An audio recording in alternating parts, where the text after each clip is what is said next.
अस्सलाम वालेकुम नाजरीन आज की वीडियो महराज एक बार फिर हमारे साथ। और महराज ने जिस तरह से हमें लास्ट इंटरव्यू में अपने जज्बात का इजहार किया और अपनी जज्बातियत में उन्होंने मुल्क के साथ संजीदगी और अपनी सिंसेरिटी ज़ाहिर की, हुक्काम बाला को मुतवज्जा कराने के लिए उनके लबो लहजे पर जो पजीराई हासिल हुई है आप लोगों की जानिब से, उस पर हम आपके शुक्रगुज़ार भी हैं। और उसके साथ साथ कुछ चीज़ें ऐसी थी कि जो हमारे दोस्तों ने हमें कहा कि इसमें कुछ चीज़ें जो हैं वो अभी भी इबहाम मौजूद थे, तशनीगी बाकी थी, बिलखुसूस इस हवाले से कि बैंक और बिज़नेस में आपस में किस तरह से एक राह निकल सकती है, एक अच्छा कॉम्बिनेशन बन सकता है। क्योंकि बैंकिंग सेक्टर की जानिब से ताजर बरादरी को हमेशा से शिकवा और शिकायत रही हैं, उसके लिए क्या कोई लाहे अमल है या सिर्फ बातें आपके एंड से भी हैं? अगर स्टेट बैंक या बैंकिंग इंडस्ट्री कुछ नहीं करना चाह रही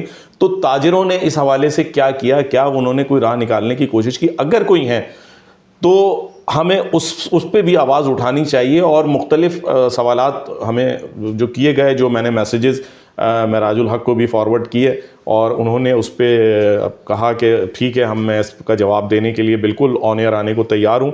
आज महराज इसी हवाले से हमारे पास मौजूद हैं। तो मैं महराज आपका शुक्रिया कि आपने दोबारा जो है ये टाइम दिया। और मैं आपसे इस हवाले से ये पूछना चाहूँगा कि इस वक्त जो सूरत हाल चल रही है, गुज़िश्ता 5 सालों की अगर हम बात कर लेते हैं या इस हुकूमत की बात कर लेते हैं कि जिसने काफ़ी इनिशिएट लिए हैं और जिसे आपने पॉजिटिव भी करार दिया, बिलखुसूस रज़ा बाकर की जो भी आपके साथ कन्वर्सेशन हुई, उसके बाद जो भी स्टेप्स उन्होंने लिए, अब फर्दर आप क्या समझते हैं कि ये कोविड का शोर भी रहा इस दौरान, गुज़िश्ता 1 साल हमारा तबाह हो गया, पूरा वर्ल्ड ओवर इसका नुकसान हुआ। आप क्या समझते हैं कि इसमें मज़ीद कोई मज़बूत राहें किस तरह निकाली जा सकती हैं, किस तरह इस कॉम्बिनेशन को बेहतर बनाया जा सकता है? बहुत शुक्रिया हमाद भाई। बेसिकली बात यह है कि प्राइम मिनिस्टर साहब दुनिया के अच्छे अच्छे लोगों को फॉलो करना चाहते हैं, दुनिया के अच्छे अच्छे लोगों की किताबें पढ़ते हैं। जब महातिर मोहम्मद से इस बात का पता कर लिया कि मलेशिया किस वजह से इतनी तरक्की की, उसने एक आपको रीज़न बताया, वन विंडो ऑपरेशन। तो आपने वन विंडो ऑपरेशन क्यों नहीं इंट्रोड्यूस किया? आपने एफबीआर का काउंटर क्यों अलग कर दिया है? आपने स्टेट बैंक क्यों अलग कर दिया है? स्टेट बैंक अपना एक सर्कुलर इशू कर देता है, वो आपको सुबह बता देता है आज के बाद आप एडवांस पेमेंट नहीं भेज सकते, आज के बाद जी ओपन अकाउंट भी बंद हो गया है, आपने EIF लाजमी करानी है, माल पहले इंपोर्ट कर लें, उसके बाद वहाँ से आप कलेक्शन पे डॉक्यूमेंट मंगा लें, उसके बाद आप यहाँ से पेमेंट भेज सकते हैं। ये आपने बेसिकली आपने कोई ऐसा कारनामा नहीं किया जिससे कोई विन विन पोजीशन पे कारोबार बढ़ जाएगा। आपने बेसिकली काम को बंद करने का एक प्लान किया। आपने वन विंडो ऑपरेशन नहीं किया। सेल्स टैक्स वाला आके वो जान अजाब कर देता है, इनकम टैक्स वो जान अजाब कर देता है। उधर कस्टम में चले जाएं तो वो कस्टम में आपने आज तक जो है किसी की वैल्यूएशन नहीं असेसमेंट कर सके कि जी इसकी कोई फिक्स वैल्यूएशन कर दें। वो कस्टम वाला अपनी वैल्यूएशन बता देता है, फिर उससे उसके तरीक़ेकार से बात करें। आपको एक काम करने के लिए जिन मराइल से, जिन गवर्नमेंट डिपार्टमेंट से, जिन लोगों से आपको टैकल करना है, इससे बेहतर मैं आपको बिलीव करें कि हमाद भाई कि अगर जिस आदमी के पास ज़रा सी भी एबिलिटी हुई, एलिजिबिलिटी हुई, ख्वाह वो वेल्थ से हो चाहे वो इमिग्रेशन के किसी भी पहलू से, अगर वो अपने आप को फिट करता है, वो इस मुल्क में नहीं रहेगा। अगर वो वेल्थ अच्छी है वो वेल्थ पे अपनी इमिग्रेशन ले लेगा, अगर उसकी क्वालिफिकेशन अच्छी है वो क्वालिफिकेशन पे ले लेगा, अगर उसकी कोई स्किल्ड पर्सन है वो स्किल्ड पे ले लेगा। वो आपके पास नहीं रहेगा। 8 एक काम को करने के लिए 10 डिपार्टमेंट को भुगतना, उस डिपार्टमेंट के फ्यूडलिस्टिक लॉर्ड किस्म के लोगों का गवर्नमेंट डिपार्टमेंट में जाके उनको फेस करना, फिर उनके तरीक़ेकार को अपनाना, फिर जहन्नम रसीद होना, ये सब नहीं हो सकता। ये आप हर चीज़ को आपको एक वन विंडो ऑपरेशन करना पड़ेगा। आप किसी भी इंडस्ट्रियल एरिया में वन विंडो ऑपरेशन की फैक्ट्री खोल रहे हैं, एक काउंटर पे जाएं आपका सारा काम हो जाएगा, तब तो ये बिजनेस आगे चलेगा। अदरवाइज आप लाख बातें करते रहें करप्शन की कि मैं करप्शन ख़त्म कर दूंगा, मैं फलाना कर दूंगा।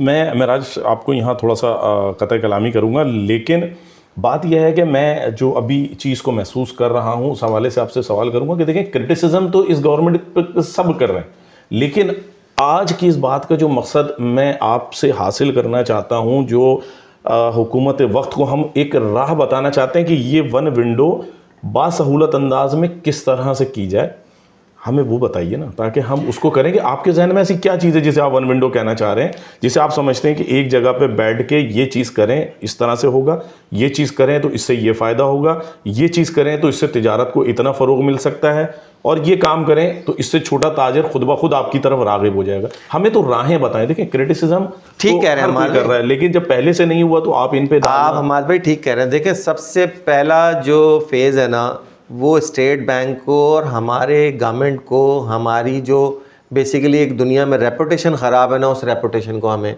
दुरुस्त करना होगा। इमरान खान वज़ीर आज़म, बहुत अच्छी अप्रोच है, अच्छा सोचता है, लेकिन जो ग्राउंड रियलिटीज़ हैं वो उसके पास नहीं पहुंचती हैं। वो उसके पास असल बात ही नहीं पहुंचती है कि क्या प्रॉब्लम है।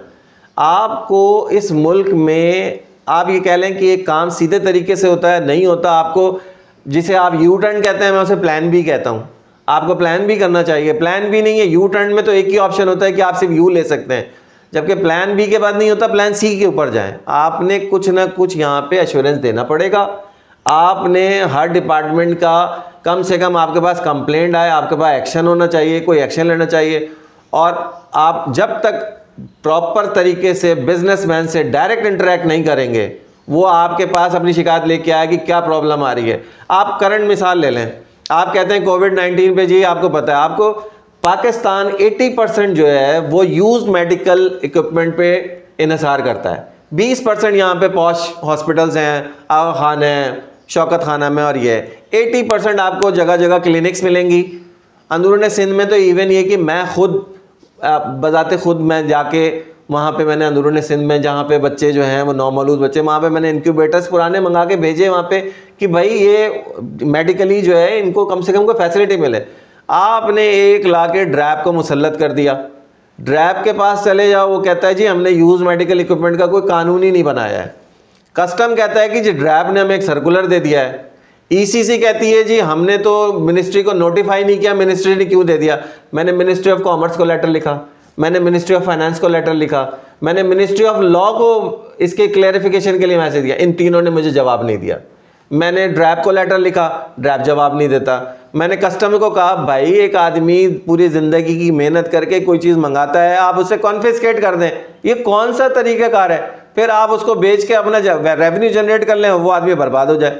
आप जब तक इस पाकिस्तान में दुनिया, आप अपने चीज़ें को अपना लें कि आपने विन विन बेसिस पे काम करना है कि मैं भी खुश रहूं और हमें दुनिया की जो भी तरीक़ेकार हैं, जो भी दीन के भी तरीके हैं, यानी हलाल कमाने के लिए ज़ाहिर बात है कोई ऐसा ऑकवर्ड काम नहीं करना है जिससे आपका जो कारोबार है वो हराम की तरफ चला जाए। आप कोई ऐसे कानून लें जिसको फॉलो करते हुए मज़ा आए।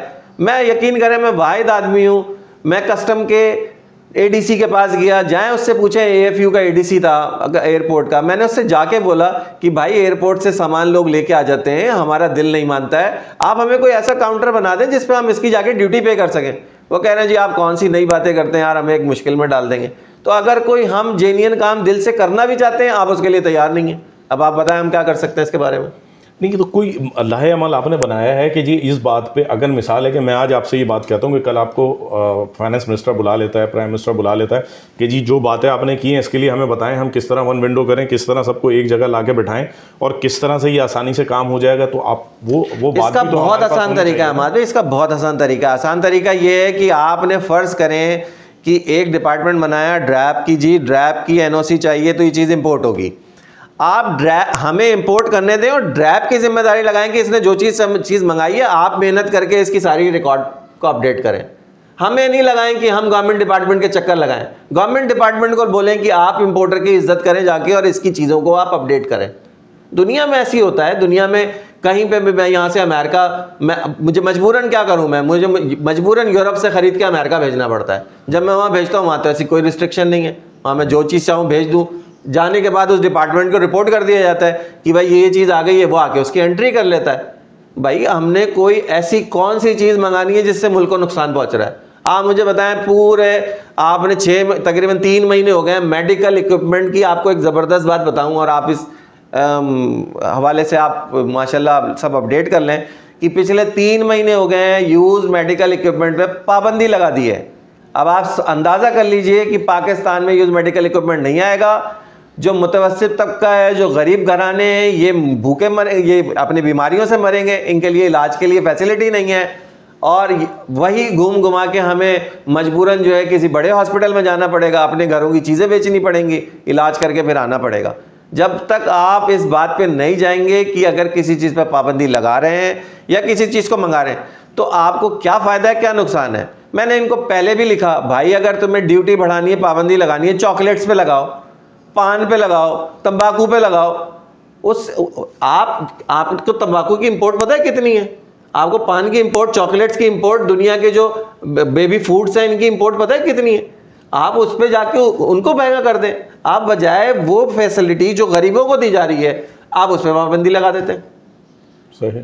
तो आपकी जो बात महराज मैं समझ पाया हूँ, उस तनाजुर में आप क्या समझते हैं कि गवर्नर से जो आपकी कन्वर्सेशन हुई है, तो क्या आपको ऐसा लगता है कि आगे जो कुछ इसमें चार्म है, या ये बातें सिर्फ नकार खाने में तूती की आवाज़ की तरह ही साबित होंगी? देखें, मुझे रज़ा बाकर से तो बहुत उम्मीद है, क्योंकि देखें जिस एज का वो आदमी है और जितनी उसने तरक्की की है, तो मैं अशफाक साहब की एक बात को कोट करूँगा कि अशफाक साहब ने जो एक डेफिनेशन बताई है हसद की, तो उन्होंने कहा कि अल्लाह की तकसीम पे राज़ी ना होना। अब जिसको अल्लाह इतनी इज्जत दे, उसमें ज़ाहिरी अल्लाह ताला ने कोई चीज़ देखी होगी तो उसको इस पोस्ट पे लेके आया। तो मुझे उससे उम्मीद है, यानी रिस्पांस भी करता है, काम भी कर रहा है।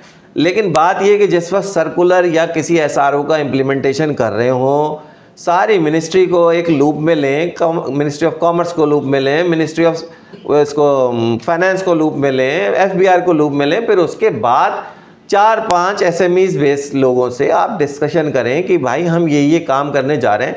वो लोग जो ग्राउंड रियलिटीज़ को खुद फेस करते हैं, उन लोगों से मशवरे नहीं लेने हैं जिन्होंने एम्प्लॉय रखा हुआ है और रिश्वत के पैसे फिक्स किए हुए हैं कि जी आपने जाके दे देना है और काम करा के आ जाना है। उन लोगों से मशवरा लेना बिल्कुल यूज़लेस है। जो लोग खुद काम करते हैं, खुद अपना काम करते हैं, खुद कस्टम में जाते हैं, खुद स्टेट बैंक जाते हैं, खुद बैंक जाते हैं, उन लोगों से आप मशवरा लें कि क्या ये जो हम काम करने जा रहे हैं वो हमारे लिए और आपके लिए विन विन बेसिस साबित होगा, नहीं होगा। आप जाहिर बात है, आपको दुनिया में रिपोर्ट करनी है, IMF को रिपोर्ट करनी है, FATF, आपके पास 10 वो हैं जिनको आपने बताना है कि जी हमारे मुल्क में नहीं हो रहा। आप अपने ऐसे लॉज बनाएं जो हमारे लिए भी फ्रूटफुल हो और आपके लिए भी फ्रूटफुल हो। ऐसे कि अचानक आपने रात को बता दिया कि जी वो आप सुबह पैसे नहीं जा सकते, क्या करें, काम बंद कर दें, बच्चों को भूखा मार दें। 3 महीने से काम बंद किया हुआ, क्या कर दें, काम बिल्कुल बंद कर दें। ऐसे नहीं हो सकता। कम से कम आप किसी चीज़ का अगर आप कर भी रहे हैं तो कम से कम 6 मंथ इम्प्लीमेंटेशन टाइम दें, ताकि हम आपसे उस पर जिरा कर सकें कि आप ये जो काम कर रहे हैं ये इसके इफ एंड बट्स हैं, ये लूप होल्स हैं, ये लैकुनाज हैं। फिर आप हमसे भी बराबर बात करेंगे। आपके उनका फ़ोन आया, मुझे गवर्नर स्टेट बैंक ने किसी को बोला होगा, फिर फॉरेन एक्सचेंज डिपार्टमेंट से फ़ोन आया, जी मिराज साहब आप कंप्लेंट कर देते हैं और क्या पढ़ते हैं नहीं सर्कुलर। मैंने कहा मैंने सर्कुलर आपसे ज़्यादा पढ़ा हुआ है। फिर मैंने उनको व्हाट्सएप पे वो चीज़ जिस पे बहस कर रहा था मैंने उनको कोट किया, तो आज तक जवाब नहीं देते हैं। तो वो एक ऐसा भी जॉइंट डायरेक्टर था जिसने बोला कि यार मैं आपके लिए 24 घंटे हाजिर हूँ, आप जिस वक्त मुझे बोलेंगे मैं हाजिर हूँ, आपकी बातें हमें अच्छी लगी, जो भी आपकी इम्प्लीमेंट वो बातें हो वो हमें बताएं।